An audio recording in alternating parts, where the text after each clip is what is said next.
Mais de 7.000 cabo-verdianos vão ser beneficiados em 2024 com o rendimento social de inclusão no âmbito do programa Fundo Mais, lançado esta terça-feira na Praia.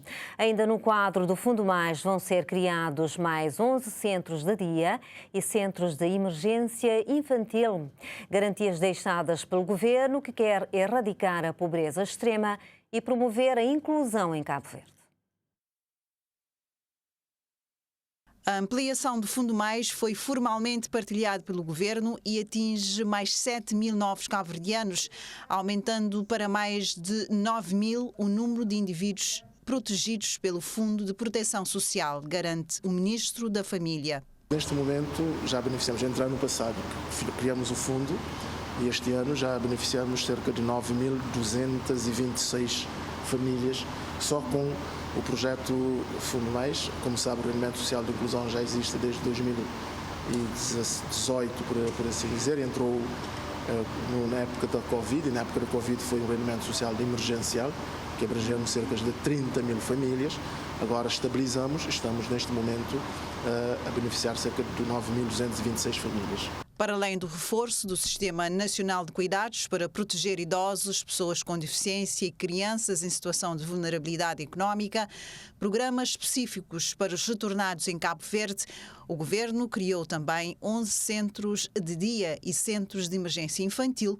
Fernando Elísio Freire assegura que o Fundo Mais é sustentável e fiável. Mais é a sustentabilidade de todas as medidas que estamos a tomar, porque está ligado à taxa turística, são 50 cêntimos de euro por cada taxa turística, tem uma percentagem que advém das receitas do Estado com as privatizações e concessões de serviços públicos.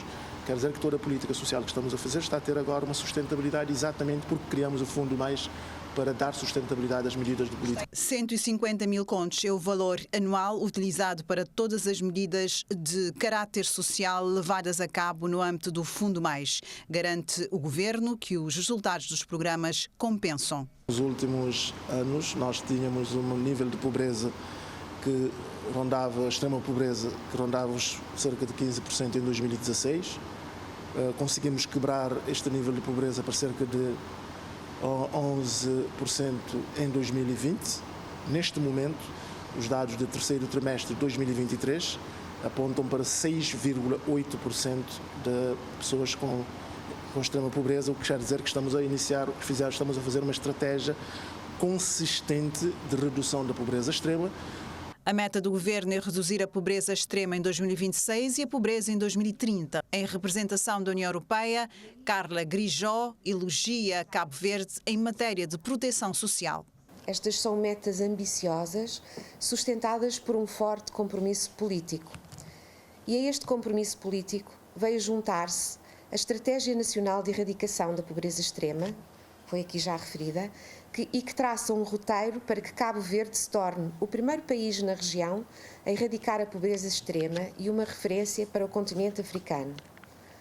Esta estratégia reflete a aposta de reforçar o investimento em programas de proteção social e a determinação de alcançar todas as pessoas em situação de pobreza extrema através do rendimento social de inclusão, o mais importante mecanismo de transferência de renda, cuja eficácia, aliás, foi testada durante a pandemia, assim como as transferências sociais e benefícios do sistema contributivo da proteção social. Ainda no âmbito do Fundo Mais, serão inaugurados esta terça-feira na Praia mais 2 centros de emergência infantil. Ainda não há acordo entre os profissionais, aliás, entre os sindicatos de profissionais de saúde e o Ministério da Saúde para o levantamento do pré-aviso de greve anunciado para amanhã com a duração de 3 dias. As negociações vão continuar no período da tarde sob a mediação da Direção-Geral do Trabalho. O porta-voz do Ministério da Saúde avançou à TCV que, até o momento, o encontro está a decorrer num bom clima. O encontro está a decorrer num clima muito saudável, portanto, as partes têm discutido abertamente as questões e ainda não chegamos a nenhum acordo. Estaremos a retomar as negociações por volta das 14h15 para depois vermos se haverá condições para o levantamento do pré-aviso de greve.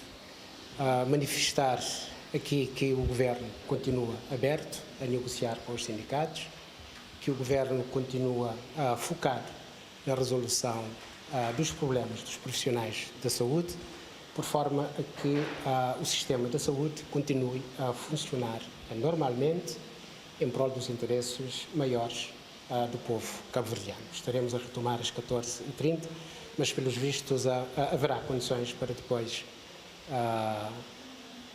se fazer, digamos, o levantamento do pré-aviso de greve. Isso quer dizer que está na base do consenso? As grandes questões já foram ultrapassadas, portanto, faltarão poucos aspectos para ser limados e nós acreditamos que os sindicatos compreenderão, digamos, os argumentos apresentados pelo Ministério da Saúde e estarão a levantar o pré-aviso de greve.